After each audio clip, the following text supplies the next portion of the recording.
see, and Kufra already first. Uy, tanggal agad yung mga tanks. That's gonna be a pretty big deal here for BLUFIRE. And as expected, NXP Solid nga dito, ang ginagawa nila, tinanggal na nila yung Reynos dito. This is really just going to be the meta bans for their side. Pero for BLUFIRE dito, they're adjusting. They take out Yawi's hero, Kufra, tapos tinanggal nila yung Selena ni Chester. That's right. So, there's a bit of a thing here na medyo pinapatay nila yung tempo ng NXP Solid dito sa pagkuha netong pagban netong mga heroes na to. Kasi, tatandaan natin, meron pa ring lucky factor kasi ang Selena. Sometimes, pabato ka ng pana. If it's in the right timing, right place, in the right time, may tatamaan kang isang malaking target, then that's going to be a kill for you. Yep. Most of the time, actually, you would know that. I think it's very important to know that aside from Selena, Farsa din is one of the most highly contested supports here in this meta. Because I think it's so big that, especially if you're fighting against Chester, I think dapat iban mo yun. Pero I think bibigay yata ng BLUFIRE yung pick na yun kung sakali. Especially if NXP doesn't ban it out. Unless may tinatago bang Farsa plays ang BLUFIRE na hindi pa natin nakita. Although, the times they picked Farsa before, I don't think it was as successful. I think that's gonna be something that they don't want to pick out right away. And Chu, I think magkakaroon tayo ng konting agawan in terms of the carries as well with a shared hero pool of Chu and H2O. That's gonna be, ano may mabibilang natin dito, yung Lancelot, yung Yisan Shin, and I think yung Claude lang talaga yung nag-iisang hindi nila kailangan yan. Hindi nila, ang tawag doon, hindi sila magkakaroon ng agawan eh. BLUFIRE right now, Farsa nga, yeah. ano ang kukunin nila? They could go for a Thams. Khalid is there. Na alam natin, Secret naglalaro din ng Khalid to. Yeah. So they can just pick that up. Pero for NXP Solid, you're giving out a Thams. You're giving out a Yuzhong. To be honest, BLUFIRE dito can go for a Yuzhong if they want to. Yuzhong, oo nga no, hindi napansin si Yuzhong Yuzhong dito. So pwede nila kunin to. Okay. For the NXP Solid, Yeah. I'm actually thinking of a Khalid and a Thams. I think naglalaro sila doon just because there's a big emphasis on getting a good side lane. Kumbaga yung side lane mo kapag ka napatatag mo yan at hindi ganun kadali, sabihin natin tibagin or pauwiin, hindi nila makokontrol kasi yung mga turret side lane. So, right now, it's going to be the Yuzhong, the Thams, and the Khalid. Yep, predicted yung mga picks na to, no? Ito Well, yung mga picks na pinagsasabi. Well, it's there. That goes to show, diba? Ito yung meta picks. And they really are sticking to what is going to be meta. And that's not a bad thing. I think that's not a bad thing, especially considering BLUFIRE right now. As much as possible, they will want to play comfort. Comfort sana, kung kaya, para sa BLUFIRE. Kasi, if you can't find yourself, find yourself in your tournament, hanapin mo lang sarili mo nung ginagawa mo sa rank games. Paano ba ako nakadating dito sa MPL? Ano ba yung ginagawa ko dati? That is true. Subukan nating paganahin, malay mo. Tingnan natin. Pero for BLUFIRE dito, time is running out. Siguro Atlas in the Chango. Lancelot na, kinuha na nila dito. And they will go for the Chango. Okay. So, ang ganda na ng invade potential dito ng BLUFIRE. Just because they got the Chango and that Lancelot. That's a lot of pressure, no? That's a lot of pressure. Pero especially when taking buffs. Pero kasi, ang nakikita ko dito, isang side lane pa lang yun na secure nila. NXP Solid, I like to adjust. Yep. They are actually already on the Lolita. Meron kay Chang, i-block nga natin yung meteor shower mo ng isang malupit na shield. So, I think BLUFIRE actually, they got something when they got the Lancelot. That's good. Pero this is almost a sure Yisan Shin for H2O. There's just no way that you don't take the Yisan Shin at this point kasi you want that map control, especially kung meron kang malilikot na hero tulad ni Lancelot. And may mga rotate na kanyon tulad ni Chang'e, right? That's what you want, and I think that maganda yung adjustment na ginawa ng NXP sa draft na to. Usually kasi, ako iniisip ko dito, NXP Solid, if they ever think of getting a Ling, mahirap mag-Ling dito. Kasi nakikita natin yung usual trend sa ginagawa ng Ling is pinupuntahan sila lagi for that invade. Pero for BLUFIRE dito, I don't really know the reason why. Well, it's their call. I'm not questioning it. Pero kasi, you have all the tools to actually invade that lane. Yep. And for some reason, sinasabi nga na si Lancelot is actually a counter. Somewhat of a counter kay Ling. And it's not because Espadahan it's not because of the espadahan, the Thorn Rose, or pwede mag-dash. Yep. It's actually because of the reason na Thorn Rose equals retribution.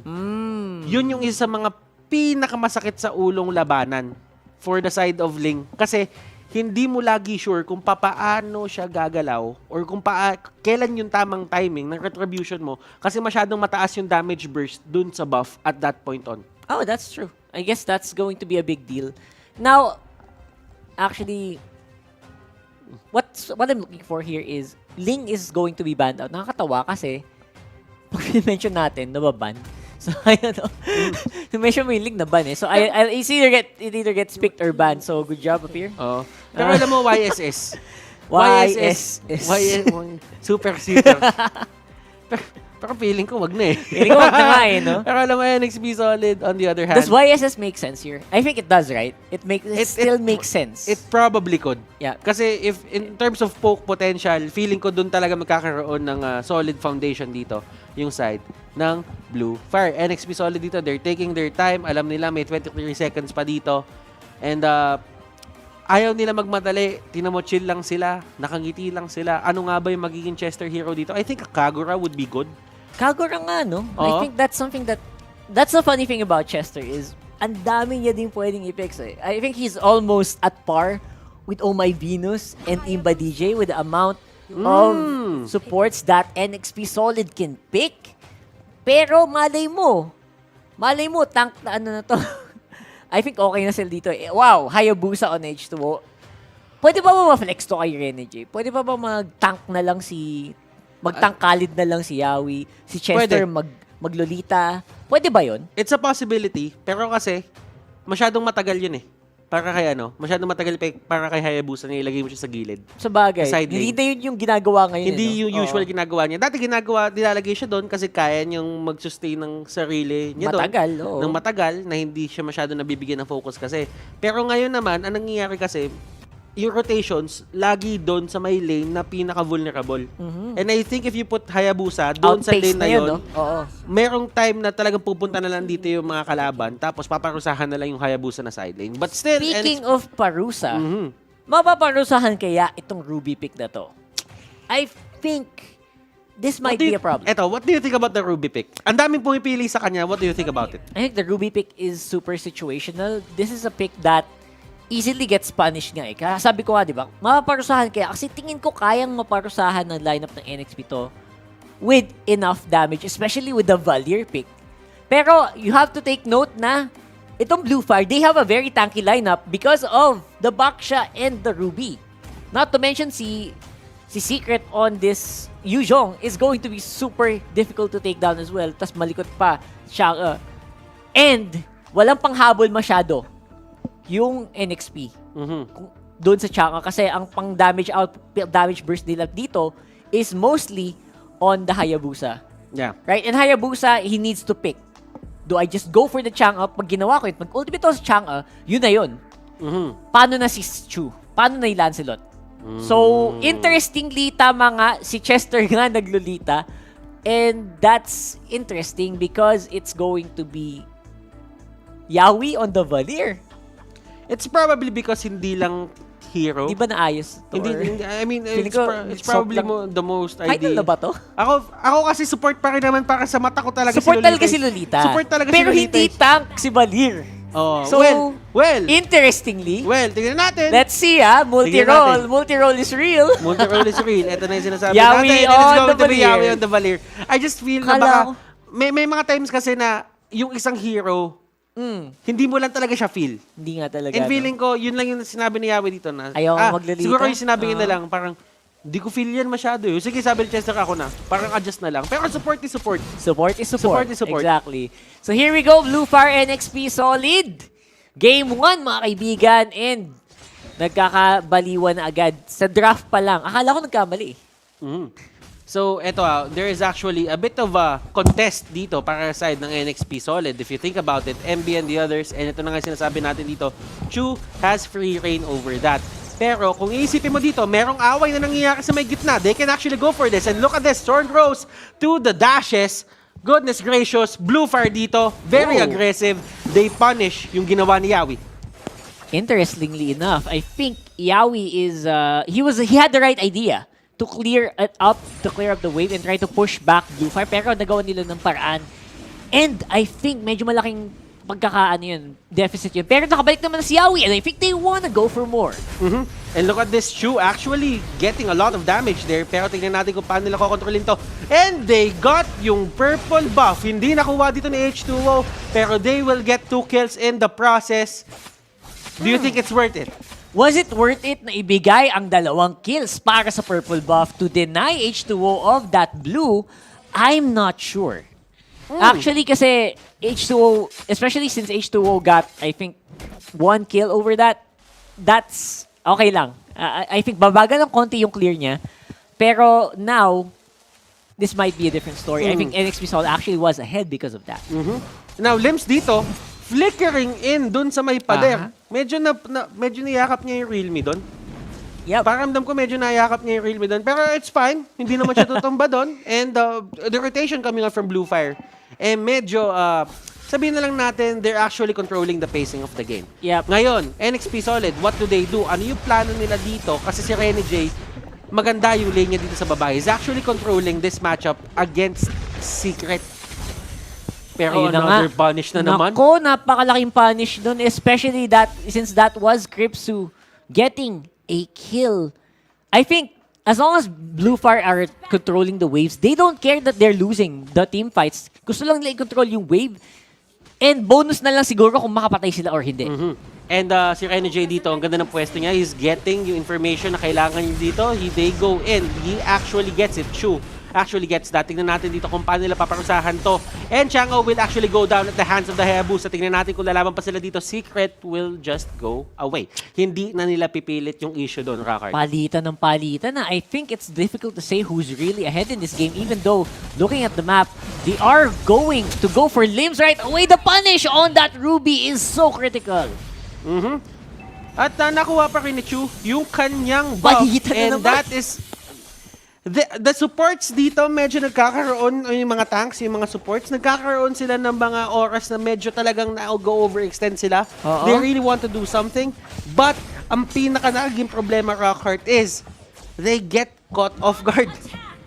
Oh my God. Okay, pero ang maganda dito for BLUFIRE is they still get that turtle buff, which denied from H2O means na hindi basta-bastang burst down H2O ng mga target. Although, ang maganda kay H2O is he got the double buff this time. So, meron ng malakas na energy regen, he could go for the bottom lane. They could actually go for the bottom lane. That is true. Pero dun sa may taas, nagkakaroon din ng onting, not onte, pero a full-blown push on that side. Secret dito, tatakbuhin niya na lang yan. He's not going to risk that. Bibigay na lang niya. Kasi patas naman na eh. Nakuha na yung taas. So, might as well just give the bottom lane turret. Oh, MB on the back foot. Look at that. Kripsu forced to flicker out and they are still fighting over that orange buff. Talagang ayaw nilang ibigay kay H2O yung resources na kailangan niya para umunlad. Right now, purple lang ang hawak niya. They know that they have to. Ito yung sinasabi natin eh. Kumbaga, kung gusto mong i-shut down yung mid lane, you get all the buffs. Pero kasi ang nangyayari dito, Rockheart, for the side of NXP Solid, yung side lanes. Side lanes, Yung side lanes nila matibay. Tama. So that means, BLUFIRE dito, yes, they're answering one thing. Pero you're not looking at two things na nandito sa may gilid. Although there's another fight happening here, ayaw talaga nila magbigay ng oras para huminga. Tama. I think what they're doing is they're trying to force MB on the top lane and Renegi on the bottom lane na umikot pa mid lane. Hop, pumasok dito and that is going to be the shadow kill and enough yung damage ito ni H2O. And ito na nga, sinasabi natin, he knows what to do at the right moments. H2O getting 4 kills na dire-diretso dito kahit walang blue buff. Yep, priority on to damage output. I mean, you don't need to get the buff all the time naman. As long as you can get into position para makakaroon ng kill, okay lang yun. They're doing that right now at NXP, waiting on the turtle as it spawns. So they actually try to go for this. Lancelot, si Chu, wala siya sa area. And he is actually going to not be there pagkat retry dito na H2O. Pero natin na din yung Dragon. Let's see kung ano mangyayari. Look at that Phantom execution. It will hit a lot of people. Rene J will be the next target here. Secret nandun sa may pinakalikod. Let's try to see kung ano ba mangyayari dito. And look at the regen coming up from Rene J. Tignan pa natin. The Thorn Throws is there. The triangle motion. Pero sabi ni Secret dito, kakayanin ko pa to. But H2O has something in mind. Lumabas siya, pumasok siya. Tapos lumabas siya ulit. Ang daming beses pumasok doon ni H2O. Yeah, paulit-ulit. I think mag-cooldown na yung ultimate niya sa duration ng team fight na yun. Sa sobrang tagal, they can actually get back on the fight right away. And with the backup of Puzakill, mapupuwersa nila NXP pabalik. Actually, hindi pa yata. Gusto pa lumapat. Round 3, bro. Round 3. Ako hindi pa ako tapos eh. Di ba pagod? Ako, parang ramdam ko pwede pa eh. Round 2 kaya. I can do this all day. Pero may round 2 pa. May round 2 pa. Mamaya pa. Pangatlo na nga yun eh. Actually, medyo. Pangatlo na yun eh. Ano ba? Parang yun na ba yung pangalawang full blown? Feeling ko eh. Oo eh. Halos eh. Sige. Nakapag-ultimate na siya ng... Tama. Grabe yun. Tuwing nagko-cooldown eh, no? I like it. I like the tempo that NXP is showing right now. BLUFIRE, hirap na hirap mag-keep up. Ito naman si Limbs right now. Hindi din makabawas dito sa backline ng NXP kahit kitnang-kitna na siya. And Chu dito, MB, getting caught out. Nandun siya may gitna, lumuhod siya, pero hindi enough yon. And here comes H2O. We see gonna get a lot of these kills. Phantom execution. They will actually get Lancelot, and that is going to be a triple kill for H2O. Naikutan ng malupet di H2O here. And I think hindi handa yung BLUFIRE sa magpasok ng Hayabusa doon sa tower na yon. And that is why you pick this up. Hindi pa tapos! Walang pagod, no? Walang... He can do this all day. He can do this all day, pero Gillette instant replay. Hashtag shame the day. What happened? Parang Rockhart. I think ang big deal here is the AoE damage that was already set up by MB. Sobrang laking bagay when he was going for that top lane. Sabi ni MB, hindi ko kailangan i-take down itong mga to, pero alam kong papasok na si H2O. Okay, I just need to hold on for a bit, and then i-clean up to ng kampi ko. And that is going to be the Numenon Blast. May stun niya pa dito ni isang beses, Chu. Pero Chester, is this worth it? That is the question. H2O going in. Tignan mo yung Meteor Shower dito. Nagkakabatuhan. H2O in front of 4 people. That is not where you want to be kung ikaw si H2O. Pero si MB dito sabi niya, babawi kita, pero hindi lang ako makakadive. Kasi masyadong malalim yun. Medyo negative na yun. Negative na. Pagka maganong kalalim, negative na yun. Pero I think at this point, di ko alam bakit pero ba hindi pa rin ganun kalaki yung lamang sa gold. I think 1k gold is, considering ang daming nawasak sa BLUFIRE, feeling ko ang daming beses nilang natalo sa team fight. I wonder why that is, right? Ramdam ko kasi dito yung NXP Solid, ni-invade talaga nila. Sinusubukan nila invade yung BLUFIRE dito. Kumbaga, yung ginagawa kay H2O kanina na kinukuha sila naman. So that only means yung mga monsters mo hindi mo nagagalaw. Kasi sa totoo lang yung BLUFIRE dito, parang nagkaroon na sila ng time na hindi na sila nakakapasok dun sa base ng kabila. Sa jungle pala, hindi sa base. So wala na, hindi mo na kayang ma-denayan itong Hayabusa. And now, because of that, yung Hayabusa, kaya nang mag full steam ahead. Kumbaga, kaya nang dumire-direction ng laban because the energy just keeps regenerating dahil lagi nga siyang may buff. And alam mo, si MB dito, sabihin na lang natin, 316 ang kanyang galawan. But still, that is going to be the Festival of Blood. A lot of regen coming out for his side. Mahirap Limbs dito at a 045. Pero kasi as long as naitatrank talaga ni Limbs yung mga damage output na ginagawa dito ng NXP Solid is doing his job. H2O going in. And that is the power of a Hayabusa. Ang dali niyang mag-push ng turrets. Pero that is going to be the Lancelot going down. Tingnan mo yung secret dito. Isang dragon na lumilipad. Nag-drawing ako niyan. Pero muntik na akong masisante. Rene J on the other hand. Pumaharap dito sa 5. Yep. Actually, hindi 5. 3 na lang pala. 3 na lang. 3 na lang at that point. Pero si Rene J gusto pa rin. Makunat ko, yeah. Makunat si Kuya Rene J. And now, the rest of NXP, hindi naman nabawasan. Kaya lumaban sa gitna. Wow! They actually go in nung nahatak. Sabi niya, sige, sama kami. Bro, sama Thank kami you. Dyan. Bro, sama kami dyan, ha? Libreng flicker. Bro, sama Libreng kami dyan. flicker in, man. BLUFIRE dito, they look good dun sa early stages ng laro. Pag-usapan natin yung BLUFIRE dito, nakikipag-trade sila eh. Paulit-ulit. Paulit-ulit, nagagawa nila ng paraan, yung mga bagay-bagay na hindi sila malamangan ng todo dito ng NXP Solid. But the thing is, yes, nakokontrol mo si H2O, but the time na nakuha ni H2O yung shadow kill, gumawa na si H2O ng mga paraan para makakuha siya ng sarili niyang mga kills. Ma-convert niya yung shadow kill na yon na every time nag-up yun, may kill siya nakukuha. And hinahanap niya lagi si Crypso. And once Crypso goes down, actually malaking bawas din ng BLUFIRE ang nawawala. If mapapansin mo, that's been happening, and Secret naman hindi din makapagtagal sa gitna ng labanan dahil kayang-kaya siya ng damage output ni Yawi and ni MB.